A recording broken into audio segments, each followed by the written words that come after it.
तो trainees 10th के बाद राइट स्ट्रीम को चूज़ करना सबके लिए एक बहुत ही क्रूशियल स्टेप होता है।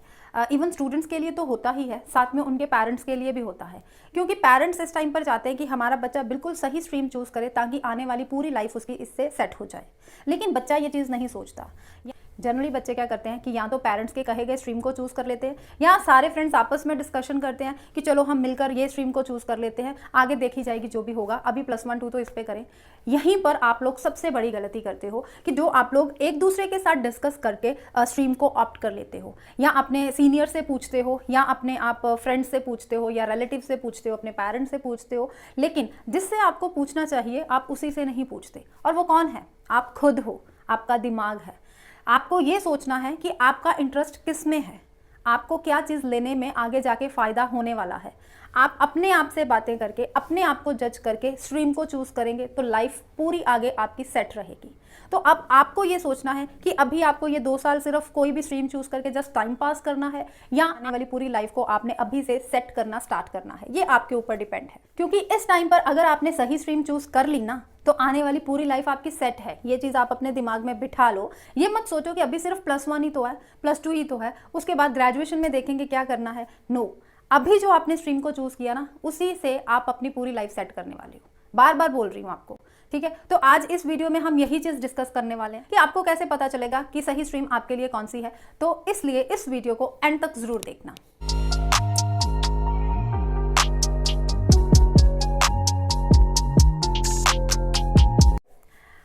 क्लास 10th हो गई, बिना एग्जाम्स दिए सब लोग प्रमोट हो गए क्लास 11th में, है ना। आप सबको टेंशन है कि 11th में क्या रखना है।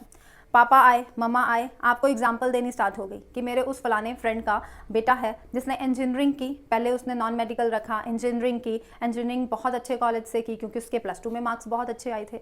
उसके बाद उसको वो इंजीनियर बन गया। अब उसका पैकेज 5 लाख पर मंथ है। वो 5 लाख पर मंथ देखकर आपको इस फील्ड में जाने को बोल रहे हैं, लेकिन वो ये नहीं सोच रहे कि आपका इंटरेस्ट किस में है, आप उस फील्ड के लिए कैपेबल हो या नहीं हो। ये चीज़ आपके पेरेंट्स को नहीं, आपको तय करनी है। तो इसीलिए अब आप वो काम करोगे जो मैं आपको बोलूँगी। आपको सबसे पहले क्या करना है कि आप अपने दिमाग में सोचें कि वो आपको सबसे ईजी सब्जेक्ट कौन सा लगता है। मतलब कि जो आपको इजीली आ जाता है। आपके स्कूल टीचर्स आपको 1 या 2 बार समझाते हैं, आपको वो इजीली अच्छे से सब्जेक्ट समझ में आ जाता है। वही टीचर का पढ़ाया हुआ देर तक आपके दिमाग में रहता है। क्यों रहता है? क्योंकि उस सब्जेक्ट में आपका इंटरेस्ट है, वो सब्जेक्ट आपको इजी लगता है, उसको पढ़ने में आपको मज़ा आता है। इस चीज़ को दिमाग में रखो।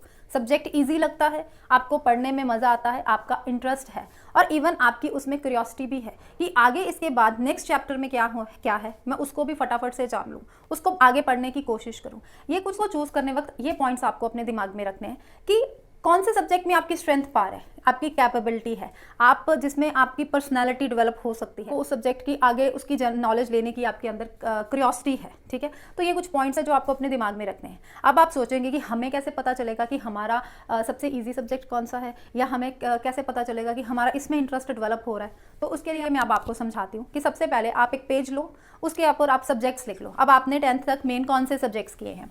क्या किया है आपने? मैथ्स किया है, साइंस करा है, SST सोशल स्टडीज़ की है, उसके बाद आपने इंग्लिश किया है, ठीक है। ये सब्जेक्ट्स आपने किए। अब जो इंग्लिश सब्जेक्ट है, आप चाहे साइंस स्ट्रीम में जाएं, कॉमर्स में जाएं, ह्यूमैनिटीज़ में जाएं, ये हर जगह आपको मिलने वाली है। तो इसलिए इसके बारे में सोचने की ज़रूरत नहीं, क्योंकि इसको आप हर जगह पढ़ने वाले हो। अब बच गए आपके पास ये 3 सब्जेक्ट्स, ठीक है। इन 3 सब्जेक्ट्स में से आपको किसको आगे लेके चलना है, अब वो हम बात करेंगे। आप सोचिए कि ये जो 3 सब्जेक्ट्स हैं, इसमें से कौन सा एक सब्जेक्ट ऐसा है जिसको आपको देख के डर लगता है, मीन्स कि जिसको देखते ही आपको कुछ होने लगता है कि नहीं, इट्स वेरी बोरिंग सब्जेक्ट, ठीक है। जिसको आपने कभी खोलने की कोशिश नहीं की, या अगर उसको पढ़ते भी हो तो बेमन से पढ़ते हो क्योंकि आपको उसका टीचर का पढ़ाया हुआ कभी समझ में नहीं आया, या आप कोशिश भी करते हो कि मैं इसको लर्न करूं, इसको समझूं, तो भी आपके समझ में नहीं पड़ता। एक टाइम समझ आ जाता है, 1 मंथ बाद वही चीज़ दोबारा रिकॉल करते हो, आपको भूली होती है, उसको दोबारा से पढ़ना पड़ता है। मीन्स कि इन शॉर्ट कहा जाए कि आपको वो सब्जेक्ट समझ में नहीं आता। इन तीनों में से वो कौन सा सब्जेक्ट है, उसके आगे क्रॉस लगा दो। अगर मैं अपनी बात करूँ, जब मैं 10th स्टैंडर्ड में थी तो मुझे सबसे बोरिंग SST लगती थी, तो SST पे मैंने क्रॉस लगा दिया। आपको जो सबसे बोरिंग, या बोरिंग भी कह लो, या मुझे ये समझ में ही नहीं आता था, SST मुझे कभी समझ ही नहीं आती थी। बहुत कोशिश की मैंने समझने की, पर नहीं, ऊपर से ही निकल जाती थी, मुझसे क्रैमिंग नहीं होती थी, क्योंकि SST में थोड़ा लर्निंग पोर्शन होता है, तो जो चीज़ रट्टाफिकेशन होती है वो मुझे समझ में नहीं आता था। ठीक है, देखो कि आपको इन 3 में से कौन सा ऐसा सब्जेक्ट है जो बिल्कुल नहीं आता, जो आपको समझने में बहुत मुश्किल होती है, तो उसके आगे क्रॉस लगा दो, क्योंकि वो सब्जेक्ट आपके लिए नहीं बना। अब अगर मान लो कि आपने SST पर क्रॉस लगाया, तो कौन से सब्जेक्ट आपके पास आ गए? मैथ्स और साइंस। इनको हम यहाँ लिखते हैं, मैथ्स है और साइंस है। अब देखो, आपको मैथ्स भी अच्छा लगता है, आपको साइंस भी अच्छी लगती है, आपको मैथ्स भी समझने में कोई दिक्कत नहीं आती, आपको साइंस करने में भी कोई दिक्कत नहीं आती, तो अब आपको ये देखना है कि मैथ्स और साइंस में से आप किसको चूज करने वाले हो। क्योंकि मैथ्स साइंस को देखा जाए तो ये साइंस स्ट्रीम में आ जाता है। किस में आता है? ये साइंस स्ट्रीम में। तो इट मीन्स इससे ये तो क्लियर है, या तो आप PCM में जाने वाले हो। अगर आप मैथ्स ऑप्ट करने वाले हो तो आप PCM करोगे, और अगर आप इसमें जो आपको मैथ्स नहीं करनी तो आप यहाँ PCB ऑप्ट करने वाले हो। ठीक है, अब PCM में, मैथ्स में अगर आप नॉन मेडिकल रखने वाले हो तो आप फिजिक्स भी करने वाले हो, आप केमिस्ट्री भी करने वाले हो, और आप मैथ्स करने वाले हो। और यहाँ पर आप again physics, chemistry and biology. अब चेंज किस में आया? क्या चेंज आया? आपको फिजिक्स केमिस्ट्री दोनों में करनी है, लेकिन यहाँ पर मैथ्स और बायो। अब आपको मैथ्स भी अच्छा लगता है, आपको साइंस भी अच्छी लगती है, आपको देखना है कि अब मैं यही चूज करूं या इसको चूज करूं, क्योंकि इंटरेस्टिंग आपको दोनों लगते हैं। आपको मैथ्स भी इंटरेस्टिंग लगता है, अब बायो भी आपको अच्छी लगती है। अब आपको सोचना क्या है, ये देखो, आप सोचो कि आपका किस में ज़्यादा इंटरेस्ट है। मीन्स कि आप इलेक्ट्रॉनिक डिवाइसेस में आपका इंटरेस्ट है, कंप्यूटर्स में आपका इंटरेस्ट है, ऑटोमोबाइल्स में, मशीन्स में। ठीक है, मतलब कि ये चीज़ें किस तरह से बनती हैं, कैसे बनाई जाती हैं। ठीक है, मतलब इसमें क्या क्या मशीन्स फिट की जाती हैं, इस चीज़ों को जानने की अगर आपकी क्यूरियोसिटी है ना, कि ये चीज़ें मुझे कहीं ना कहीं से पता चल जाए, तो उसके लिए इंजीनियरिंग होती है +2 के बाद। तो इंजीनियरिंग आप कैसे कर सकते हो? अगर आप PCM में जाओ, तो इट मीन्स कि आपका मोटिव क्लियर है, आपका गोल सेट है कि आपको मशीनरी में, ऑटोमोबाइल्स में, या कंप्यूटर एप्लीकेशंस में, इलेक्ट्रॉनिक डिवाइसेस में, किसी भी ऐसी चीज़ में इंटरेस्ट है। ठीक है, मशीन्स वगैरह में, तो आप नॉन मेडिकल में जाएं, PCM में जाएं। ठीक है, यहाँ पर आप इसके बाद इंजीनियरिंग कर सकते हैं और अपनी मनचाही फील्ड को चूज़ कर सकते हैं। इलेक्ट्रॉनिक मशीन सबको छोड़ के अगर आप नेवी में जाना चाहते हैं, एयरफोर्स में जाना चाहते हैं, तो भी आप PCM में जाइए, क्योंकि इनके जो टेस्ट होते हैं उनको क्लियर करने के लिए फिजिक्स, केमिस्ट्री, मैथ्स की ज़रूरत पड़ती है। तो आप +1 2 में PCM को चूज़ कर सकते हैं। अब देखो, आपको लिविंग बींग्स की फंक्शनिंग में इंटरेस्ट है, आपको लोगों की सेवा करने में इंटरेस्ट है, आप चाहते हो कि मैं देश की सेवा करूं, लोगों की जान बचाऊं, या सर्जन बनूं, या डॉक्टर के जब, तो यहाँ पर क्लियर है कि आपको PCB में जाना है, आपको PCB में जाना है। यहाँ तो कई फैमिली बैकग्राउंड्स में ही सारे फैमिली मेम्बर्स डॉक्टर्स होते हैं, तो आपका फिर बचपन से ही वही गोल सेट होता है कि मम्मा डॉक्टर है, बुआ डॉक्टर है, मामा डॉक्टर है, पापा डॉक्टर है, तो मुझे भी डॉक्टर बनना है। तो उनका तो गोल क्लियर है, क्या है? PCB। ठीक है, लेकिन कई बच्चे क्या करते हैं कि जिनको मैथ साइंस दोनों में कन्फ्यूजन रहता है, तो वो PCM भी चूज़ कर लेते हैं, इसको चूज़ करते हैं PCMP को। ठीक है, लेकिन मैं कभी भी ये सुजेस्ट नहीं करूंगी, मैं अपने प्यारे स्टूडेंट्स को कभी भी PCMP चूज़ करने के लिए सुजेस्ट नहीं करूंगी, क्योंकि इस पर बच्चा बहुत से भी बहुत ज़्यादा हार्ड वर्क करना पड़ता है। क्योंकि अगर आपका गोल सेट है, आपका गोल आपके आगे क्लियर है, तो क्यों आप इसके ऊपर टाइम वेस्ट करने वाले हो? अगर आपका क्लियर है कि आपको इंजीनियरिंग में जाना है, आपको एयरफोर्स, नेवी में जाना है, तो PCM पर जाओ। अगर आपका गोल क्लियर है कि आपको डॉक्टर बनना है, आपको MBBS करना है, आपको BDS करना है, डेंटिस्ट, BDS बन के डेंटिस्ट बनना है, सर्जन बनना है, जो भी आपको बनना है, तो आप PCB में जाओ। टाइम वेस्ट मत करो कि मैथ्स भी कर लें। अगर डॉक्टर बनना है तो मैथ्स करने का कोई फायदा नहीं, इंजीनियर बनना है तो बायो करने का कोई फायदा नहीं, तो इस पे टाइम वेस्ट मत करो। तो सेट योर गोल फर्स्ट, पहले गोल सेट करो, उसके बाद स्ट्रीम को चूज करो। ये नहीं कि अभी सोचो कि अभी स्ट्रीम चूज कर लेते, गोल हम आफ्टर 2 ईयर्स करेंगे। नो, अभी आपके पास टाइम है, अभी क्लासेज आपकी नहीं चल रही, तो आप अपना गोल क्लियर कर लो। ठीक है, और ये सोचो कि ये जो आप 2 सब्जेक्ट्स में से अगर एक सब्जेक्ट जो भी बच्चे ऑप्ट करने वाले हैं, इतना सोच के चलो कि आपको हर रोज़ 8 to 10 आवर्स की सेल्फ स्टडी देनी ही पड़ेगी। हर रोज़ 8 to 10 आवर्स की सेल्फ स्टडी दोगे तो आप इसमें कामयाब हो पाओगे। सोच के आप इन दोनों सब्जेक्ट्स को ऑप्ट करने के बारे में सोचना। आई थिंक आपको ये PCM, PCB, PCMB ये अब सारा डाउट क्लियर हो गया है कि क्या आपको करना है और कैसे आपको चूज़ करना है। अब चलते हैं सेकेंड पर। अब हम चलेंगे आगे हम बात करेंगे कॉमर्स की। साइंस स्ट्रीम का मैंने आपको बता दिया, अब कॉमर्स स्ट्रीम की बात करते हैं। तो अब कॉमर्स पे चलो। कॉमर्स वो बच्चे लेंगे अगर आपको इंटरेस्ट है कि वो बिजनेस किस तरह से कर रहा है, किसी का बिजनेस देखते हो, आपको उसमें इंटरेस्ट है कि इसको इतना प्रॉफिट कैसे होता है, उसका प्रॉफिट जानने की आप कोशिश करते हो, आपको कैलकुलेशन में प्लस माइनस करना बड़ा अच्छा लगता है, लंबी से लंबी जो कैलकुलेशन है 2 मिनट में आप उसका प्लस माइनस फटाफट से कर लेते हो, डिवाइड कर लेते हो, बड़े से बड़े नंबर को आप कर लेते हो, ठीक है। आप एंटरप्रेन्योरशिप मीन्स कि किस तरह से आपको बिजनेस अपना स्टार्टअप करना है, आपका इंटरेस्ट बिजनेस की तरफ ही है, अपने फादर्स के बिजनेस को आपको ग्रो करना है, तो उसको किस तरह से ग्रो करना है, उसके क्या क्या आइडियाज़ होने चाहिए, तो उसके लिए कॉमर्स सबसे बेस्ट लाइन है। या आपकी फैमिली बैकग्राउंड में सब लोग बैंक में हैं, कोई बैंक मैनेजर है, कोई सीए करा हुआ है, कि कोई लॉ किसी ने किया है, तो आप कॉमर्स चूज़ कर सकते हो, क्योंकि लॉ के लिए एलएलबी आपको करनी पड़ेगी, तो सीए भी एज अ अकाउंटेंट आपको अकाउंट्स की सारी नॉलेज होनी चाहिए। तो कॉमर्स में वही सारे सब्जेक्ट्स आ जाते हैं जो आपकी हेल्प करेंगे आपका बिजनेस ग्रो करने में। अगर आप बिजनेस मैनेजर बनना चाहते हो तो भी आप बीएसटी जो सब्जेक्ट होता है वो इस चीज़ का आपका ब्रेन डेवलप करता है। अगर आप क्लैट क्लियर करना चाहते हो, क्लैट का टेस्ट क्लियर करना चाहते हो, तो भी आप लोग कॉमर्स कर सकते हो। तो आप पहले ये सोचो कि आपका गोल क्या है, बैंकिंग में जाना है, अपना बिजनेस स्टार्टअप करना है, फादर के बिजनेस को ग्रो करना है, मतलब प्रॉफिट में ज़्यादा आपका इंटरेस्ट है, ये अकाउंट्स वगैरह में इन चीज़ों में ज़्यादा इंटरेस्ट है, आपका स्टैटिस्टिक्स बड़ा अच्छा है, तो आप कॉमर्स में जाइए, क्योंकि जिस चीज़ में आप अच्छे हैं उसी चीज़ को आगे लेके चलेंगे तो आपका पूरी ज़िंदगी आराम से कट जाएगी। लेकिन अगर जो चीज़ में आपका इंटरेस्ट ही नहीं है उसको आगे लेके चलोगे, एक आधा साल आप करोगे, लेकिन उसके बाद आप उस चीज़ को करके बोर हो जाओगे, क्योंकि जो हमने पढ़ाई की है उसी के रिगार्डिंग हम आगे काम करते हैं, उसी के रिगार्डिंग बिजनेस या जॉब करते हैं। तो अगर आप अपने आप को हर रोज़ एंटरटेन करके काम करेंगे तो आप ज़रूर सक्सेसफुल होंगे। लास्ट है ह्यूमैनिटीज़। अब ह्यूमैनिटीज़ कौन बच्चे लेंगे?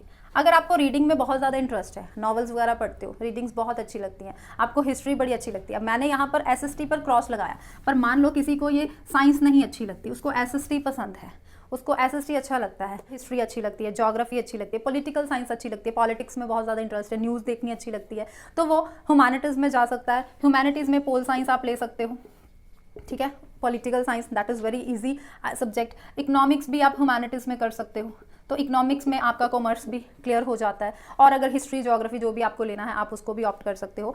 तो आप ये देखो, अगर आपको यूपीएस की तैयारी करनी है, सबसे पहले अगर आपको यूपीएससी की तैयारी करनी है तो आप पीसीएम पीसीबी पर टाइम वेस्ट बिल्कुल मत करना, कॉमर्स पर बिल्कुल मत करना, ह्यूमैनिटीज़ लो, ईजी सब्जेक्ट्स लो और साथ साथ में यूपीएससी की तैयारी करते जाओ, क्योंकि ह्यूमैनिटीज़ में थोड़ा टाइम मिल जाता है आपको एक्स्ट्रा, ताकि आप अपने किसी टेस्ट की तैयारी कर सके। आपको रेलवे लाइन पर जाना है, आपको कोई एसएससी की तैयारी करनी है, कुछ भी आपको किसी टेस्ट की तैयारी करनी है, तो humanities is better for you. तो आप ह्यूमैनिटीज़ लो ताकि आपको एक्स्ट्रा टाइम मिले, ताकि आप अपने साथ साथ में ही +1 से ही अपने टेस्ट की तैयारी कर सकें। इसके बाद आता है एक एनडीए।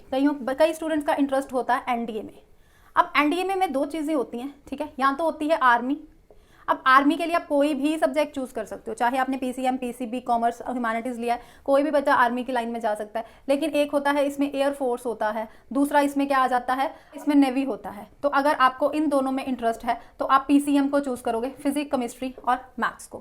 तो ये आप बिल्कुल क्लियर है। मैंने आपको बता दिया कि आप साइंस क्यों लेना चाहते हो, आप मैथ्स क्यों, कॉमर्स क्यों लेना चाहते हो, आप ह्यूमैनिटीज़ क्यों लेना चाहते हो। अब आप में से कई बच्चे ऐसे होंगे जिनको ना तो मैथ्स पसंद होगा, ना साइंस पसंद होगी, ना एसएसटी पसंद होगी, तो वो बच्चे क्या करें? वो बच्चे जाएंगे या तो कॉमर्स की तरफ या ह्यूमैनिटीज़ की तरफ। लेकिन बेटर है कि वो बच्चे कॉमर्स की तरफ जाएं। अब कॉमर्स में क्यों जाएं वो भी मैं आपको समझाती हूँ। अब जिन बच्चों को ना तो मैथ्स पसंद है, ना साइंस पसंद है, ना एसएसटी पसंद है, उनको कुछ नहीं पसंद, फिर भी वो किस लाइन में जाएं? अब कोई ना कोई लाइन तो चूज़ करनी पड़ेगी। तो आई थिंक सो कि उन बच्चों को कॉमर्स लाइन चूज़ करनी चाहिए। क्यों करनी चाहिए? क्योंकि कॉमर्स में एक तो आता है अकाउंट्स। अब अकाउंट्स बहुत ईजी होता है, इसमें कुछ भी लर्निंग पोर्शन नहीं होता, आपको प्लस माइनस करना चाहिए, प्लस माइनस आपको करना आना चाहिए, बड़े से बड़ा नंबर। चलो अगर नहीं भी आता ज़्यादातर करना, थोड़ा बहुत तो कर लेते हो, थोड़ी बहुत प्रॉब्लम भी अगर होती है तो इसमें आपके एग्जाम में कैलकुलेटर अलाउड होता है, सिंपल कैलकुलेटर अलाउड होता है, नॉर्मल साइंटिफिक नहीं। तो आप वो कैलकुलेटर यूज़ करके प्लस माइनस कर सकते हो। तो accounts is very easy subject, तो ये आप इजीली कर लोगे जिनको ये तीनों सब्जेक्ट्स नहीं अच्छे लगते। उसके बाद आता है बिजनेस स्टडीज़। अब बिजनेस स्टडीज़ में बड़े अच्छे तरीके से समझाया जाता है कि बिजनेस को ग्रो कैसे करना है, ठीक है, प्रॉफिट वगैरह सब कुछ इसमें समझाया जाता है। तो ईजिली जब आप इसको अपनी लैंग्वेज में किसी से समझोगे, यूट्यूब पे इसकी कोई वीडियोस देखोगे, तो आपको ये टॉपिक अच्छे से समझ में आ जाएगा। तो आप अपनी वर्डिंग में एग्जाम्स में लिख सकते हो, इसमें भी आपको लर्निंग करने की कुछ भी जरूरत नहीं पड़ेगी। है वैसे सारा थ्योरेटिकल सब्जेक्ट, लेकिन आप इजीली इसको कर लोगे। उसके बाद थर्ड सब्जेक्ट आता है इकोनॉमिक्स। अब इकोनॉमिक्स 2 तरह की होती है, ठीक है, एक होती है माइक्रो, एक होती है मैक्रो। अब एक में आ जाता है इंडियन इकोनॉमी जो लर्निंग पोर्शन है, और दूसरा आ जाता है स्टैटिस्टिक्स जो मैं आपको अपने चैनल पर कवर करवा दूंगी। ये आप यहाँ पर ब्रेनी ट्रेनी में कर सकते हैं। इंडियन इकोनॉमी सारा लर्निंग पोर्शन है, इसकी यूट्यूब पे वीडियोस देखेंगे, चैप्टर को समझ लेंगे, इजीली इसके क्वेश्चंस इसके कर सकते हैं। सारा स्टार्ट्स के रिलेटेड है तो ये आपको मैं करवा दूंगी, बहुत ही ईजी है। तो आप इजीली इस थर्ड सब्जेक्ट इकोनॉमिक्स को भी कर सकते हो, क्योंकि ये 3 सब्जेक्ट्स कर लिए, कॉमर्स कर लिए, +2 के बाद बहुत सारी लाइन्स आपके लिए निकल जाएंगी जो आप बीकॉम कर सकते हो, सीए कर सकते हो, क्लैट का टेस्ट दे सकते हो, तो बहुत सारी लाइन्स आपके लिए निकल जाएंगी। और उसके साथ अगर मान लो कि आपको कोई ऑप्शनल सब्जेक्ट लेना है तो आप लीगल स्टडीज ले सकते हो। लीगल स्टडीज बिजनेस स्टडीज के रिलेटेड होता है, बीएसटी के रिलेटेड, तो ये दोनों एक दूसरे के इंटर रिलेटेड है, तो ये तो आपको करना ही करना है। इसके साथ आप ये भी कर लोगे तो और आपको बिजनेस के आइडियाज अच्छे से मिल जाएंगे। तो लीगल स्टडीज आप ऑप्ट कर सकते हो। अगर लीगल स्टडीज नहीं करना तो फाइन आर्ट्स, पेंटिंग, जो भी आपको अच्छा लगता है आप उसको ऑप्ट कर सकते हो। ठीक है, आई थिंक ये भी आपका गोल क्लियर हो गया। अब चलते हैं उन बच्चों की तरफ जिनको मैथ्स तो अच्छा लगता है लेकिन उनको साइंस नहीं पसंद। साइंस पसंद नहीं है मीन्स कि ना तो वो फिजिक्स कर सकते हैं ना वो केमिस्ट्री कर सकते हैं। इन दोनों सब्जेक्ट्स में हमारा हाथ थोड़ा टाइट है, तो ये दोनों सब्जेक्ट्स में आपको दिक्कत है। सिर्फ आपको मैथ्स अच्छा लगता है, आपको वो करने में मज़ा आता है, तो आप कॉमर्स लाइन में जा सकते हो। अकाउंट्स, मैथ्स अच्छा लगता है, बड़े आराम से कर लोगे। बिजनेस स्टडीज़ अपनी वर्डिंग्स में सब कुछ कर लोगे। इकोनॉमिक्स कर सकते हो क्योंकि इंडियन इकोनॉमी लर्निंग पोर्शन है। स्टैटिस्टिक्स सारा मैथ्स है, आप कर लोगे, लेकिन बहुत ईजी वाला मैथ्स है। ठीक है, उसके बाद आप यहाँ पर मैथ्स को ऑप्शनल ऑप्ट करोगे क्योंकि मैथ्स आपको अच्छा लगता है, मैथ्स आप करना चाहते हो आगे जाके, तो commerce with maths low, easily maths कर लोगे। बहुत सारी लाइंस निकलेगी विद मैथ्स लेके, मैथ्स को लेके, तो आप इजीली इसको कर सकते हैं। तो मैंने आपकी सारी कंफ्यूजन आज इस वीडियो में क्लियर कर दी कि किस स्ट्रीम को चूज करने का, कौन सी स्ट्रीम को चूज करने का आपका क्या फायदा है। तो अब इस वीडियो को देखने के बाद एक पेपर पेंसिल उठाओ, पेपर पेन उठाओ और सोचो, दिमाग से अकेले बैठो और अपने आप सोचो। किसी की हेल्प लेने की जरूरत नहीं है, पेरेंट्स की, फ्रेंड्स की, किसी के बारे में मत सोचो। सिर्फ अपना गोल सबसे पहले सेट करो कि आगे आपको क्या करना है। उसके बाद स्ट्रीम को देखो कि ये चीज़ मुझे करनी है और इस पर कौन सी स्ट्रीम मेरे लिए बेटर है, और उस स्ट्रीम को, सब्जेक्ट्स को देखो कि वो सब्जेक्ट्स आप कर पाओगे। तो आई थिंक आपका गोल भी क्लियर होगा, आपकी स्ट्रीम भी क्लियर हो जाएगी और उसके बाद आप पढ़ना अपना स्टार्ट कर सकते हैं। आगे मैं आपके लिए लेके आऊँगी कि किस स्ट्रीम के बाद आपका करियर क्या है। तो आपने चैनल को सब्सक्राइब नहीं किया तो जल्दी से सब्सक्राइब कर लीजिए, और ये वीडियो अगर पसंद आई है तो लाइक ज़रूर कीजिए और अपने ज़्यादा से ज़्यादा फ्रेंड्स को शेयर कीजिए ये वीडियो, क्योंकि आपके सपोर्ट के साथ ही हम लोग हैं। तो मिलते हैं नेक्स्ट वीडियो में, तब तक के लिए bye bye and take care.